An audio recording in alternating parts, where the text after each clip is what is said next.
আসসালামু আলাইকুম। বায়োডাটার এই পর্বে আমরা বেশ কয়েকটা বিষয় নিয়ে আলোচনা করব, সেটা হলো এডুকেশনাল কোয়ালিফিকেশন এট ফার্স্ট। তো এই এডুকেশনাল কোয়ালিফিকেশন এই পর্বে আমরা এডুকেশন যে সেকশনটা, আমাদের যে রেজাল্ট বোর্ড সিলেক্ট করার যে একটা সেকশন আছে, সেটা আমরা একটু দেখব।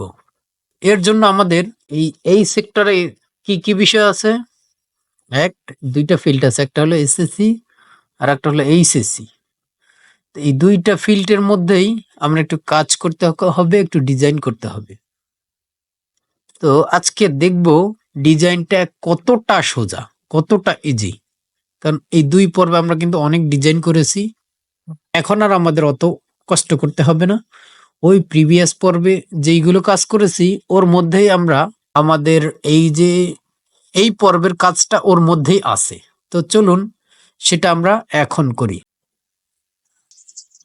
স্ক্রিনে আপনারা একটা কমান্ড দেখতে পাচ্ছেন, এই কমান্ডটা ইউজ করে আমি নতুন একটা ব্রাঞ্চ ক্রিয়েট করেছি। তা আপনারা চাইলে এটা ফলো করতে পারেন, বা আপনারা চাইলে ডিফল্টভাবে সাধারণভাবে যে প্র্যাকটিসটা সেটা করতে পারেন। ব্রাঞ্চ করতে হবে এমন কোনো ধরাবাঁধা কোনো নিয়ম নেই। কোড ডট দিয়ে এন্টার দিলে আমার এডিটর ওপেন হবে। যাই হোক, আমাদের ওপেন হয়ে গেছে। এখন এখান থেকে আমাদের যেটা করতে হবে সেটা হলো আমাদের প্রজেক্টটাকে রান করতে হবে। তো প্রজেক্ট রান করার জন্য আমরা বরাবরই একটা কথা বলে থাকি যে আমাদের এই নিচে যে গো লাইভ, এটা একটা এক্সটেনশনের মাধ্যমে আসছে। এক্সটেনশনটা আপনারা কিভাবে ইউজ করে, আমার ইউটিউব চ্যানেলে একটা পর্ব আছে, একটা প্লে লিস্ট আছে, ওখান থেকে ভিএস কোডের এক্সটেনশন কিভাবে ব্যবহার করে ওখানে দেয়া আছে, কি কি এক্সটেনশন ব্যবহার করলে কি কি সুবিধা। ওকে, আমরা কথা আর না বাড়িয়ে গো লাইভে ক্লিক করব। দেখুন, গো লাইভে ক্লিক করার সাথে সাথে আমাদের কিন্তু ফিল্ডগুলো আগে যেই কাজগুলো করেছি সুন্দর একটা লুক অ্যান্ড ফিল্ড আসছে। বাট আমাদের নিচের এই দুইটা সেকশন, এটা হলো এসএসসি, এইচএসসি, এবং নিচে আরো দুইটা সেকশন বাকি আছে। তো আমরা এটা আগে কাজ করি, যে এই এডুকেশনাল কোয়ালিফিকেশন যে সেক্টরটা, এটা নিয়ে কাজ করি। আমি একটু কাজ করেছি এর মধ্যে, আমি একটা HTML এ কাজ করেছি। সেটা হলো আমরা এই দুইটা ফিল্ড, আমরা এইখানে দেখুন এই দুইটা ফিল্ড যেরকম পাশাপাশি নিয়েছিলাম W15 দিয়ে ক্লাস দিয়ে, সেটা ইউজ করে এখানে নিয়েছি। আপনারা এটা যখন কোড করবেন আমার গিট রিপোজিটরি থাকে, এটা পেয়ে যাবেন। এইখানে দেখুন এসএসসি সেকশনের উইড, অর্থাৎ সেকশনের তো দুইটা, একটা রেজাল্ট আর একটা হলো বোর্ড। এই দুইটার উইড হলো W15 দিয়েছি, এইখানে উইড W15 ইউজ করছে এইচএসসি সেকশনে। ওকে, এর জন্য এটা পাশাপাশি হয়ে গেছে। আমাদের যেটা করতে হবে এখন, আমাদের এই যে এইখানকার যেই ফিল্ডটা উপরে, আমরা হেডিংটা কিন্তু অলরেডি ঠিক হয়ে গেছে, কোনো প্রবলেম নাই। এইখানে যেই ফিল্ডটা, এটা আমাদের ঠিক করতে হবে, এটা এই চারটা। ওকে, আমাদের যেটা করতে হবে, আমাদের এই যে এডুকেশন ইনফরমেশন, যে এই সেকশনের মধ্যে যে ফ্রম ইনপুট, হ্যাঁ, এটাকে আমরা একটু কাজ করতে হবে। এইখানে দেখুন, এইখানে এই জেন্ডার ইনফরমেশন, এইখানে আমরা ওটা করতে পারবো। সেটা হলো আমাদের যেটা করতে হবে, জেন্ডারের এই ইনপুট ফিল্ডের মধ্যেই আমরা এই স্টাইলগুলোই ওখানে অ্যাপ্লাই করতে পারবো। এর জন্য আমাদের যেটা করতে হবে, এইখানে একটা কমা ইউজ করে, আপনারা কমা ইউজ করতে অবশ্যই জানেন। কমা ইউজ করে এর মধ্যে বলবে এডুকেশনাল ইনফরমেশনের মধ্যে, ক্লাসের মধ্যে যেই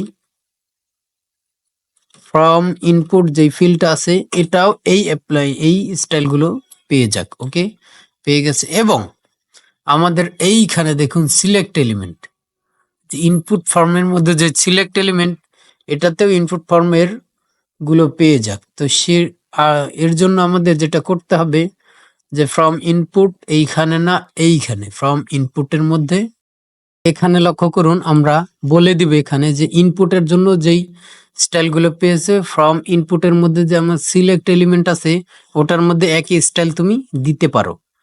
তো তো এটা দেওয়ার ফলে আমাদের যেটা হয়েছে, আমরা একটা আউটপুট দেখি। এইখানে লক্ষ্য করুন আমাদের ফিল্ডের কাজগুলো কিন্তু সুন্দরভাবে হয়ে গেছে। W15 দেওয়াতে আমাদের কাজগুলো এখানে আর কিছুই করতে হবে না, নতুন ভাবে আমাদের একটা কোড ও স্টাইলের জন্য লিখতে হয় না। আমরা শুধু বলে দিছি যে আমার যে ইনপুটের যে ফিল্ডগুলোর যে স্টাইলগুলো সেটা আমরা এখানে পাবে এবং সিলেক্ট এলিমেন্টে পাবে। তো এই জন্য এটা কিন্তু আর কিছু বলেনি, আমাদের সুন্দরভাবে স্টাইলটা কিন্তু পেয়ে গেছে। এই কাজের জন্য আমাদের HTML এ কিছু চেঞ্জ করতে হয়েছে। সেটা হলো, দেখুন এখানে আমি এই যে W15 এটা কোন কোন এলিমেন্টকে দিয়েছি, এই যে দুইটা। আমাদের ইচ্ছে ছিল যে এই দুইটা ফিল্ড নিচে নিচে করা। এরপরে আমরা HTML এ এই পরিবর্তনটা করার কারণে দেখুন এটা পাশাপাশি আসছে, এটাই সুন্দর হয়েছে আর এটাই করা উচিত। এর জন্য আমাদের এই ফিল্ডটা দেখুন, টোটালটা হলো এডুকেশনাল ইনফরমেশন। এইখানে ক্লিক করি, এখানে এই এসএসসি সেকশন এবং এইচএসসি সেকশন দুইটা আলাদা হয়ে গেছে। এর মধ্যে আমরা যেটা করেছি, এক্সট্রা ভাবে এটার মধ্যে একটা ডিপ নিয়ে সিলেক্ট করে দিয়েছি এবং এইটা ডিপ নিয়ে আর একটা র্যাপ করে দিয়েছি। দুইটা র্যাপ করে দেওয়ার কারণে আমাদের এই যে W15 এটা কি করছে, এই ডিপটাকে এবং এই ডিপটাকে দুইটাকে পাশাপাশি করে দিয়েছে 50% করে। ওকে, এটার জন্য আমাদের আর কোনো কোড লিখতে হয় না। সিএসএস এর জন্য দুইটাই সেম কাজ করেছি। এটা গেল আমাদের এডুকেশনাল কোয়ালিফিকেশনের সেকশনটা। এর পরবর্তী পর্বে আমরা দেখব দুইটা বিষয়। একটা হলো এগ্রি উইথ বাটন, যেটা ক্লিক করলে আমাদের সাবমিট বাটনটা এনাবল ডিজেবল হবে ডাইনামিক প্রোগ্রামিং এর ক্ষেত্রে। আপাতত আমরা এখানে ডিজাইন করছি, এই জন্য আমাদের এটা হচ্ছে না, বাট ডিজাইনটা আমাদের করে দিতে হবে। দেন আর একটা কাজ করব, সাবমিট বাটনটা নিয়ে একটু কাজ করব। তো চলুন সেটাই আমরা করি। এখানে লক্ষ্য করুন এগ্রি যেই বাটনটা, যে ফিল্ডটা, এখানে আমাদের তেমন কিছু নেই। এখানে ফ্রম ইনপুটের মধ্যে একটা চেকবক্স আছে এবং একটা লেভেল আছে। Checkbox that means input checkbox. তো আমরা সেটা একটু কাজ করি। ডট অ্যাগ্রি নামে যে আমাদের ক্লাসটা আছে, এটাকে বলবো ডিসপ্লে টেবিল এবং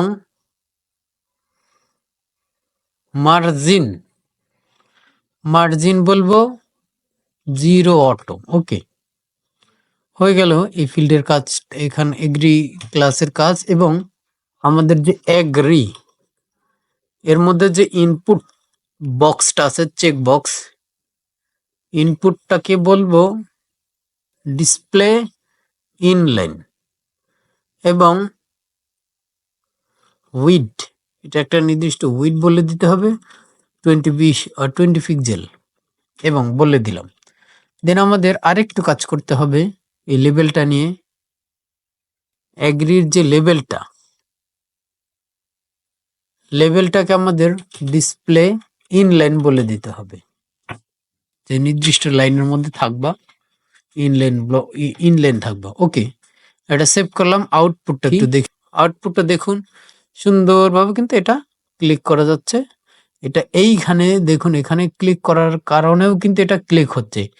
এর কারণটা হলো আমাদের এই যে এখানে দেখুন, এই যে ফর যেটা, এটা হলো এইখানে লক্ষ্য করুন, এইখানে যে আইডিটা আছে এইখানে ফরের মধ্যে দিলে পরে এইখানে যদি ইউজার চেকবক্সে ভুল করে ক্লিক করলো না, পার্শ্ববর্তী টেক্সটে ক্লিক করলো, তো সেক্ষেত্রে ওখানে চেকবক্সটা ওপেন হবে।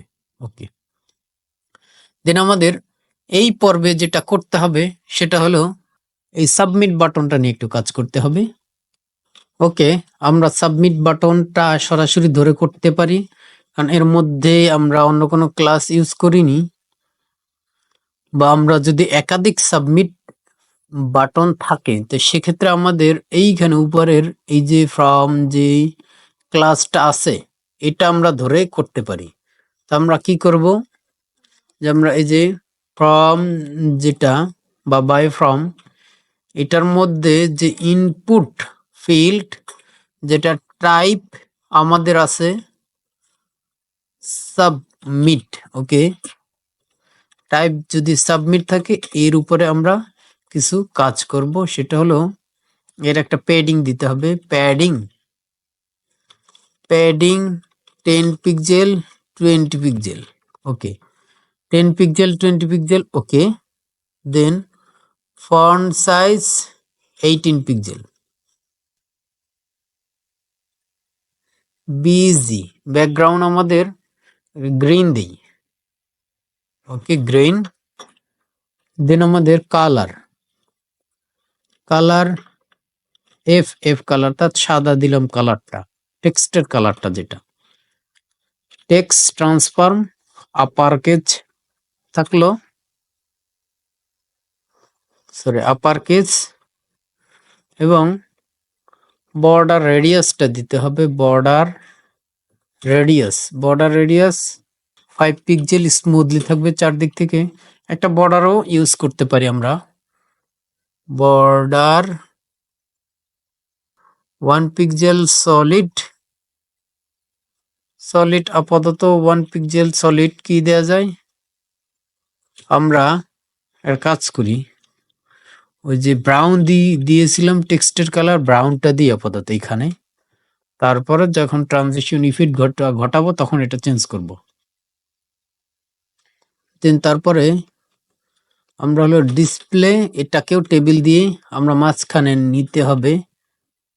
ডিসপ্লে টেবিল এবং মার্জিন 0 অটো, এটা দিলে আমাদের মাঝখানে চলে যাবে। মার্জিন আমরা অর্থাৎ ডানে বামে অটো হবে। আর উপর নিচে আমরা চাচ্ছি যে 20 পিক্সেল সরে যাক উপর নিচ থেকে, ডান বাম থেকে 0 অটো, অর্থাৎ ডান বামে অটো দিলে সে সেন্টারে চলে যাবে।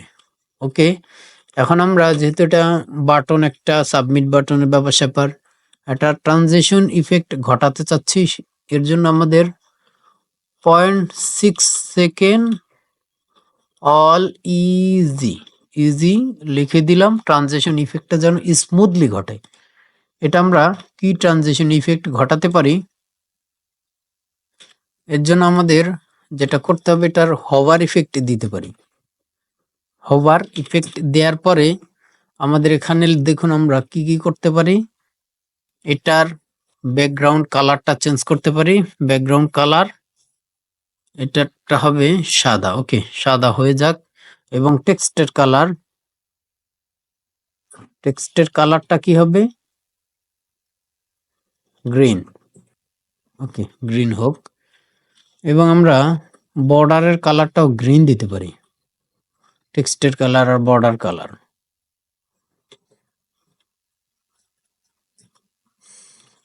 বর্ডার কালার ওকে, গ্রিন দিয়ে দিলাম। দেওয়ার পরে আমরা সেভ করলাম। সেভ করার পরে আউটপুটটা দেখি, সরাসরি আউটপুটে চলে যাই। দেখেন এইখানে আমাদের সুন্দরভাবে কিন্তু হচ্ছে, আমাদের বাটনটা কিন্তু সুন্দর স্মুথলি কাজ হচ্ছে। এইখানে আমরা যদি চাই যেটার একটু আরেকটু কাজ করতে, ফন্ট ওয়েটটি দিতে পারি। Font wait 600 pixel, sorry 600 pixel না, দেওয়ার কারণে এটা একটু মোটা হয়েছে। দেখুন একটু সুন্দর হয়েছে, আগের চেয়ে অনেকটা সুন্দর হয়েছে। বাট আমাদের ফর্ম তুলনায় বাটনটা একটু বড় বড় লাগতেছে, আমরা চাচ্ছি আর একটু ছোট হোক। তো সেক্ষেত্রে আমরা একটা কাজ করতে পারি, প্যাডিং উপরে নিচে প্যাডিং আর একটু কমিয়ে দিতে পারি 8 পিক্সেল, এবং আমরা টেক্সট সাইজটা কমিয়ে দিতে পারি 16 পিক্সেল। ওকে, সেভ করার পরে দেখুন এখন সুন্দর হয়েছে বাটনটা কিন্তু সুন্দরভাবে হয়েছে। ওকে, আমরা কিন্তু ফুল ফর্মটা কিন্তু ডিজাইন করে ফেললাম।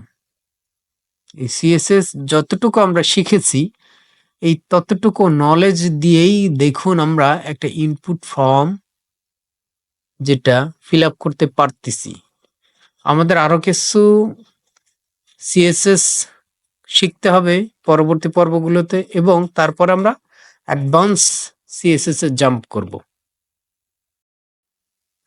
এই ফর্ম ডিজাইনের এই পর্বগুলো দেখার জন্য আপনাকে অসংখ্য ধন্যবাদ। আমাদের এই কুইক ডেভেলপমেন্ট চ্যানেলের সাথে থেকে এখান থেকে আপনি শিখতে পারতেছেন কিনা, ইন মোস্ট প্রবাবলি এনজয় করতেছেন কিনা সেটা অবশ্যই জানাবেন। আপনি দেখবেন যেই কোনো কাজ যদি এনজয়েবল কাজ না হয় সেটা কিন্তু করতে মজাও লাগবে না, আর আপনি এখান থেকে শিখতে পারবেন। অবশ্যই এনজয় করতে হবে। আমি বিষয়টা আপনাদের শিখাতে এনজয় করতেছি। আমি আশা করি আপনারাও এনজয় করতেছেন। কোনো ধরনের কোনো প্রবলেম হলে, কোড করতে গিয়ে কোনো ধরনের কোনো ত্রুটি হলে, কোনো জায়গায় আটকে গেলে সেক্ষেত্রে অবশ্যই আমাদের গ্রুপে অ্যাড হয়ে আমাদের জানাতে পারেন। ইভেন আমাদের চাইলে আপনি ভিডিওর কমেন্ট বক্সে আপনাদের প্রবলেমটা শেয়ার করতে পারেন। তবে একটা জিনিস এখনো বলে রাখি, সেটা হলো অনেকে দেখা যাচ্ছে একবার কমেন্ট করে হয়তোবা আমাকে কমেন্টটা সকালেরটা বিকালে উত্তর দিতে হয়েছে কাজের প্রবলেমের কারণে, বাট কমেন্ট করার পরে উনি হারাই যায়। এই হারাই যাওয়ার কারণে ওনার প্রবলেমটা আদৌ সলভ হয়েছে কিনা সেটা কিন্তু আমরা জানতে পারি না। এটা যেন আপনার ক্ষেত্রে না হয়। ধন্যবাদ।